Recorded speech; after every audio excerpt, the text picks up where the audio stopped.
First up, we got Nicki Minaj. This feud between these two is so intense, it spilled over to real life, and the pair had an incredibly awkward moment at the VMAs. It started when Nicki tweeted in response to the nominations for the 2015 MTV VMA Awards. She was frustrated that she was not nominated for her video Anaconda. She said, quote, "When the other girls drop a video that breaks records and impacts culture, they get that nomination." As a side note, Taylor Swift ended up getting nominated that year and took Nicki's comment as a personal dig. However, her and Nicki did come to a truce after some time, when they discussed the real reason behind Nicki not getting nominated. At this point, you're probably wondering where Miley gets involved here. So a few weeks after Nicki's tweet, Miley did an interview with the New York Times where she spoke about Nicki's lack of nomination. Miley said, quote, "What I read sounded very Nicki Minaj, which if you know Nicki Minaj is not too kind. It's not very polite. I think there's a way that you speak to people with openness and love. You don't have to start this pop star against pop star war." This statement got tons of backlash, and it seemed that Miley was feeding into the angry black woman stereotype, along with saying that Nicki was too aggressive when speaking about her disappointment. Then things came to a head at the VMAs when Nicki came on stage to accept an award, and she directly called out Miley, who was hosting a part of the event. Nicki said, quote, "And now back to this bitch that had a lot to say about me in the press. Miley, what's good?" Miley added fuel to the fire in 2019 when she released a song called Catitude that included lyrics reading, "I love you Nicki, but I listen to Cardi." So clearly their relationship is still pretty tense. Liam Hemsworth and Miley Cyrus were in an on and off again relationship for a decade that included an engagement, marriage, and sadly a divorce. After the split, the pair were not on good terms, and sources reveal that Liam hated Miley afterwards. The bad blood apparently started when Miley moved on incredibly fast from their split. Quote, "Liam kinda takes a bad opinion of Miley at this point. He was really hurt by their separation." The pair split a few months before their official announcement, but Liam was shocked to see Miley out kissing Caitlyn Carter before the announcement was released. The photos of Miley and Caitlyn were leaked on August 9th of 2019. Then Miley and Liam announced their divorce August 10th to make sure the public knew that Miley was not cheating. Sources close to Hemsworth say that the speed in which Miley started the new relationship with Caitlyn Carter and Cody Simpson left him hurt. A source claimed that they hadn't talked much after their split, and he was hurt that she moved on so fast. According to Page 6, Liam was blinded by the news of their separation, which was announced while he was in Australia. Taylor Swift. Nobody's quite sure if the feud between Taylor and Miley was real, but sources exposed that Taylor said some shady things about Miley following her infamous 2013 VMAs performance. The pair got close after Taylor had a cameo in the Hannah Montana movie, but afterwards Taylor distanced from Miley. A source told Life in Style in 2013 that Taylor publicly referred to Miley's VMA performance from that year as, quote, "grotesque and disgusting." But Taylor's reps quickly clapped back at the lies, calling the report made up. But clearly Miley thought the shade was real, because she dished out some shade of her own in a 2015 interview with the New York Times where she seemed to call out Taylor's girl squad. Miley said, quote, "I'm not trying to be in the squad. None of my friends are famous and not because of any other reason, and I just like real people who are living real lives because I'm inspired by them." Next up, Katy Perry. Katy Perry threw some shade Miley's way after the pair shared a kiss in 2014. It's hard to tell if Katy was joking around or not, but Miley was very offended. When asked about their kiss, Katy said, quote, "God knows where that tongue has been. We don't know. That tongue is so infamous." This is clearly a reference to the fact that Miley was sticking her tongue out a lot and doing outlandish things like that around this time. Miley then clapped back on Twitter, writing, quote, "Girl, if you're worried where tongues have been, good thing your ex-boo is your ex-boo, cause we all know where that tongue has been." This was in reference to Katy's ex, John Mayer, who definitely has a reputation for being a ladies' man, if you know what I mean. Next up, Taylor Momsen. Taylor Momsen rose to fame on the hit show Gossip Girl, playing Jenny Humphrey, who was a cute, non-threatening character in the show. But over time, Taylor changed a ton and started to resent the family-friendly image that she portrayed on TV. During a 2010 interview with FHM, Momsen spoke of how she was up for the role of Hannah Montana, but ended up losing it to Miley. But she said that was for the best and she's happy about how things worked out, but decided to throw some serious shade Miley's way in the process. Momsen said, quote, "I'm not looking to be Miley effing Cyrus. I don't care about the fame, I do it because I love music. I'm not dissing Miley personally, however I do think the Disney bubblegum shit that the world is living right now is pathetic. I thought we passed that repression. I don't know Miley, but musically we're different. To compare us because of our age is silly." Miley never responded to the shade, but it's clear that Taylor is either very bitter or just really hates Miley. Next up, Cher, if you can believe it. Cher did not hold back with her criticism of Miley's 2013 VMAs performance, where she danced around the stage in a latex bikini and danced on Robin Thicke. When asked her opinions on the performance, Cher straight up said it was terrible. Cher said, quote, "I'm not old-fashioned. She could have come out naked if she just rocked the house. I would have said, you go girl. It just wasn't done well." Adding, quote, "She can't dance. Her body looked like hell. The song wasn't great.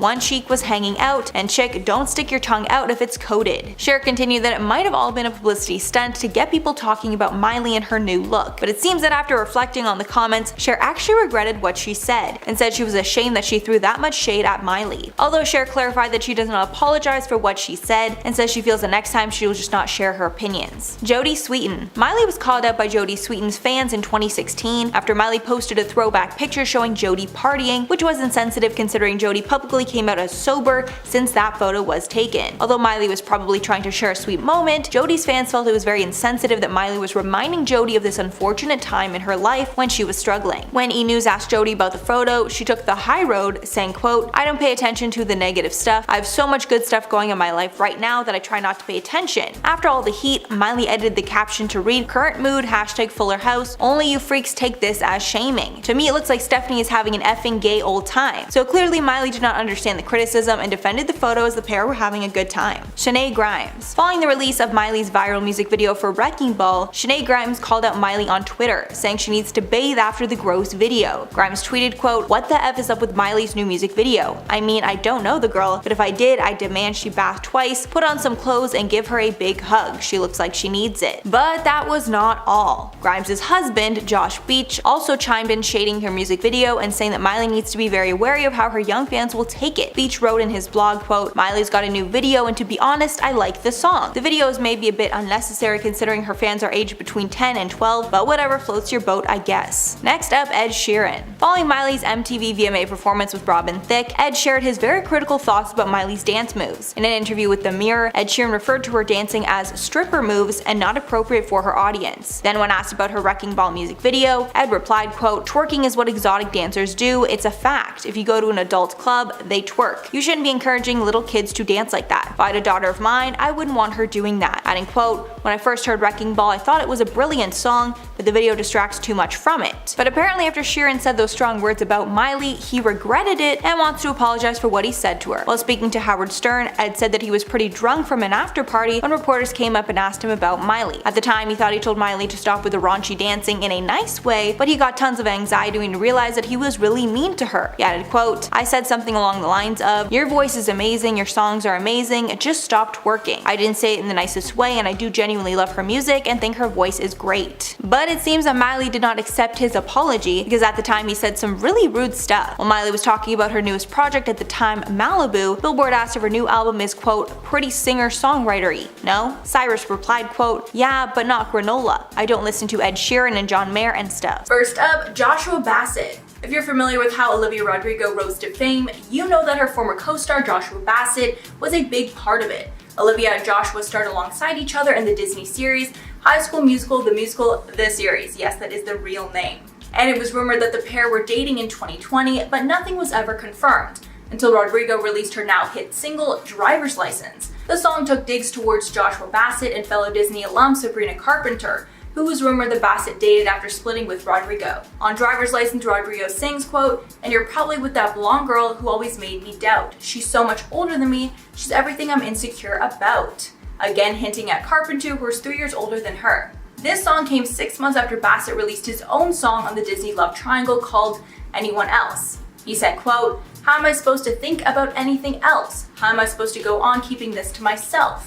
I'm done pretending I want anyone else, anyone else, anyone else." He later confirmed that the track was written about falling for a friend who was unavailable. Olivia clapped back at his song in Driver's License, singing the lyric, quote, "I just can't imagine how you could be so okay now that I'm gone. Guess you didn't mean what you wrote in that song about me." Neither of the three stars have confirmed that they have been in a relationship, but from Instagram and paparazzi pictures, it seems that Rodrigo and Bassett were an item in 2020, then shortly after Bassett moved on with Sabrina Carpenter sometime around June of 2020. After being called out on the song Driver's License, Bassett released another song right after called Lie Lie Lie, clearly addressing the claims that Olivia made in the song. When speaking about the inspiration behind the song, Bassett said, quote, "I wrote Lie Lie Lie after I found out a friend had been lying about me behind my back for a long time. It always sucks to hear that someone you thought you could trust would throw you under the bus when it benefits them." One line in the song reads, quote, "Oh, I know you're lying through your teeth. You told them the lies that you told me. I've had enough of it this time." Next up, Sabrina Carpenter. Another person at the center of this Joshua Bassett-Olivia Rodrigo feud was Sabrina Carpenter. And of course, we know that Olivia hinted at her a few times in her song Driver's License, specifically when she spoke about a blonde girl who was older than her. After both Rodrigo and Bassett released songs on the situation, Carpenter felt it was her time to share her side. So she released her single called Skin, where she also makes some clear references to Driver's License. Carpenter sings, quote, "I'm not asking you to let it go, you've been telling your side, so I'll be telling mine." Then she sings in the chorus, "You can try to get under my skin while he's on mine. I wish you knew that even you can't get under my skin if I don't let you in."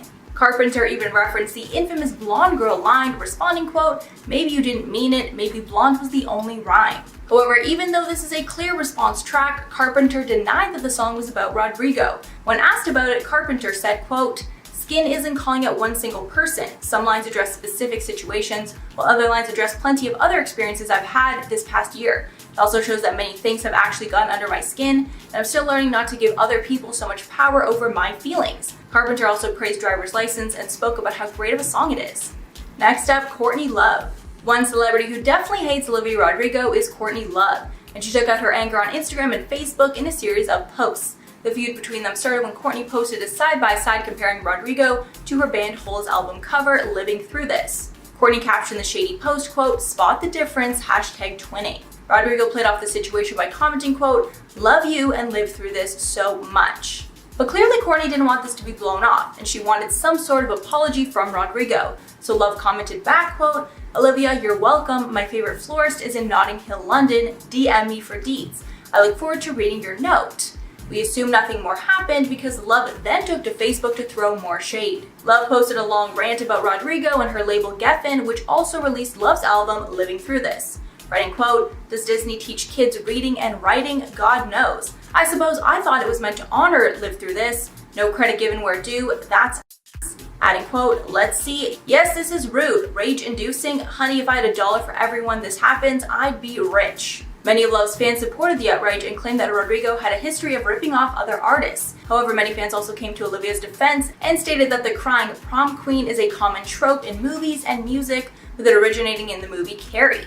The whole singer, however, shut down all commenters and defended the Live Through This cover as her own wholly original idea. Rodrigo did not comment further. Taylor Swift. Olivia Rodrigo is a huge Swiftie, and she said on many occasions that Taylor has been a huge inspiration to her, but some say she's gotten a bit too inspired, and she's actually stolen from Taylor on her recent album. One track where this became prevalent was on Rodrigo's Deja Vu. There were so many similarities between this song and Taylor's song Cruel Summer that Rodrigo was forced to include Taylor and her co-writers on Deja Vu. The writing credits for Deja Vu now include Taylor Swift, Jack Antonoff, and St. Vincent. According to Rolling Stone, the trio were added to the song's metadata on Spotify and Tidal's music streaming services, with credit given to them for the bridge of Deja Vu.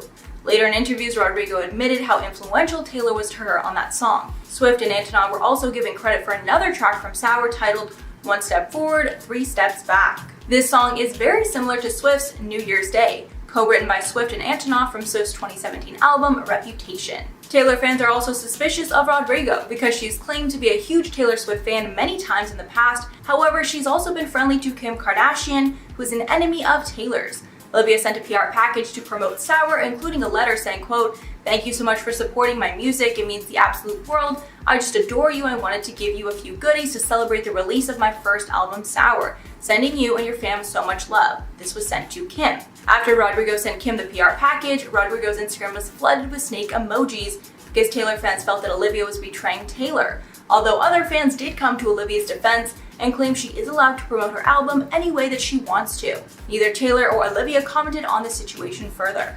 Next up, Paramore. Yet another band that Rodrigo has been accused of stealing from was Paramore. Specifically, Rodrigo's song Good For You sounds like Paramore's Misery Business. Olivia has been an open fan of punk rock and Paramore, so it's not hard to think that she was inspired by the band. Rodrigo has also listed Williams as one of her many idols in songwriting. After the story blew up and she was accused of ripping off the song, Olivia added Williams and her ex-guitarist Josh Farrow as co-writers on the song. Reps for both parties confirmed that Olivia and Paramore were in talks before she made Good For You, and they were on the same page that the song was an interpolation, which is when an element of a previously recorded song is re-recorded to put into a new song. One fan actually had a theory about how the song came to be and speculated that the two songs could actually be combined into one if we listen to the lyrics. User explained, quote, "Guys, big theory on the lyric combo of this mashup, and good for you. Olivia sings about how torn up she is post-breakup and how fast the guy recovered. Misery Business is about Hayley Williams harboring a grudge against a popular girl who stole a boy that she likes and the vindictive pleasure she felt after stealing him back. The mashup combines the narratives into one, with Olivia filling the role of the popular girl who initially stole the boy and Hayley filling the role of the emo girl who got him back. Rodrigo bagged her second #1 on the Billboard Hot 100 Songs chart with Good For You.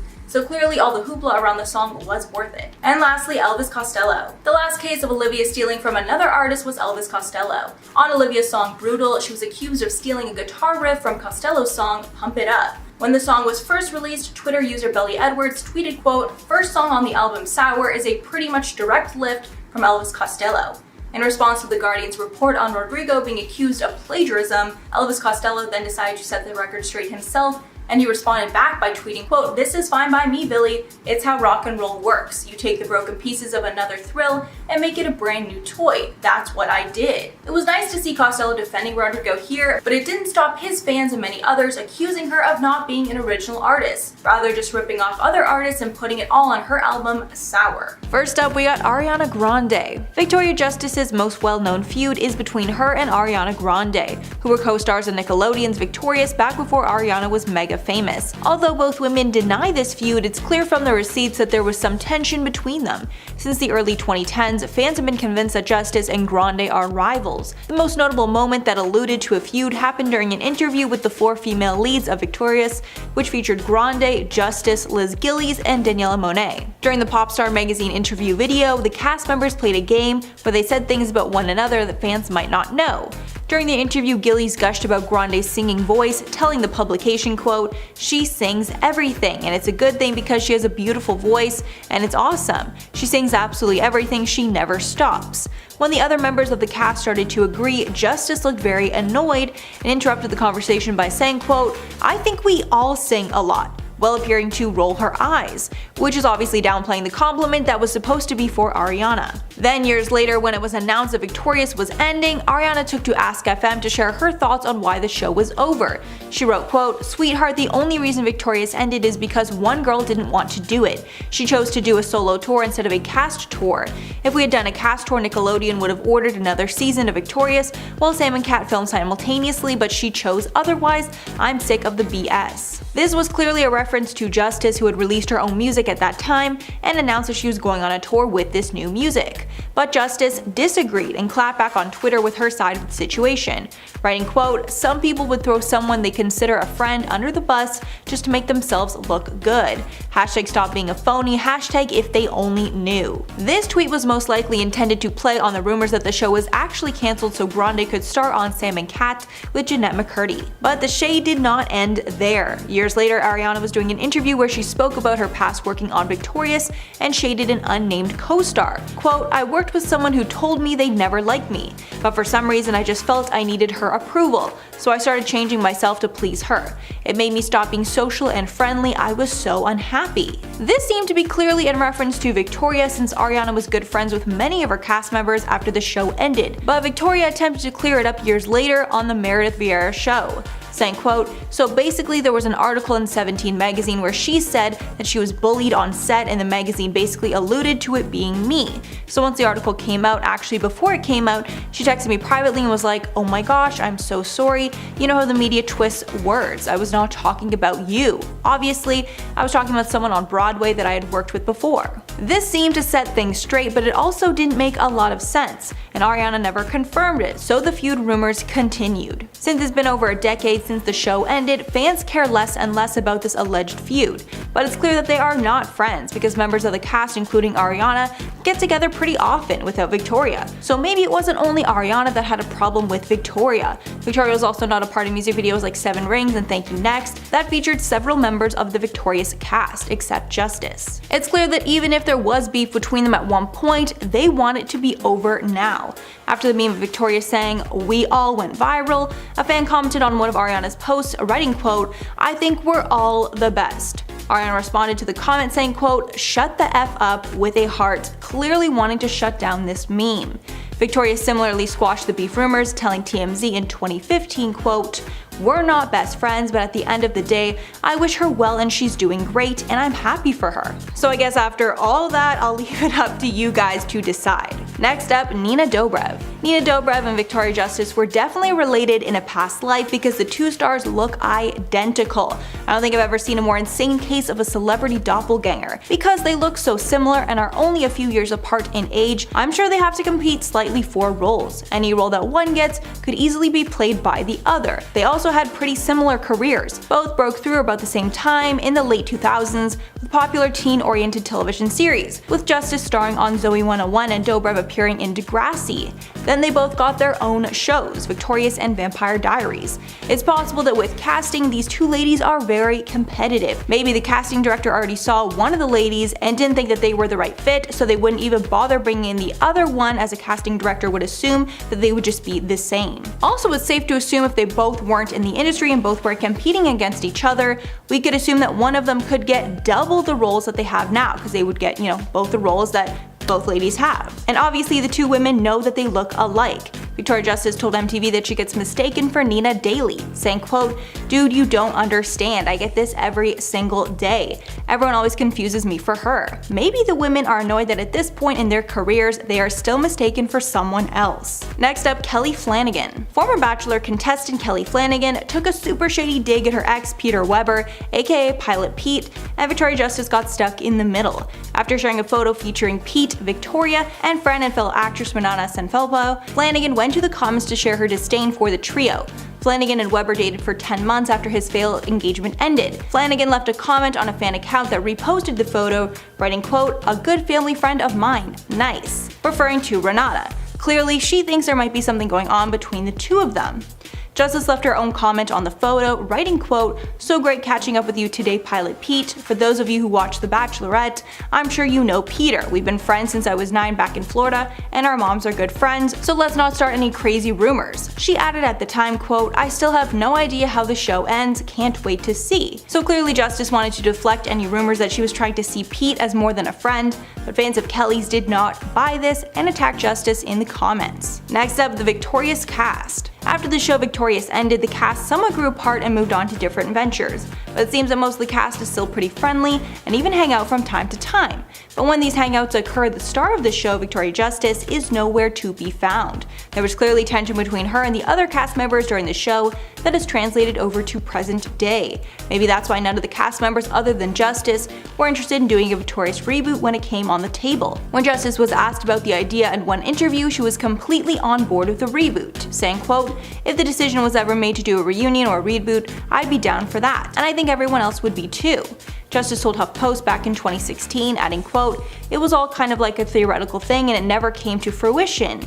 This reunion never ended up happening. Some think the other actors didn't want to do it because it would only boost Victoria's career and they don't want to give her a helping hand." Next up, Elizabeth Gillies. Liz Gillies was another one of the Victorious cast members that turned into one of Ariana Grande's best friends. The pair have appeared in interviews together, and Liz has been featured in multiple Ariana Grande music videos as well as social media posts. It's clearly no secret that the pair are good friends and have been close since Victorious. Since Liz is friends with Ariana and not Victoria, she clearly took Ariana's side in this feud. And there's even a potential Liz has her own beef with Victoria after starring alongside her in the show.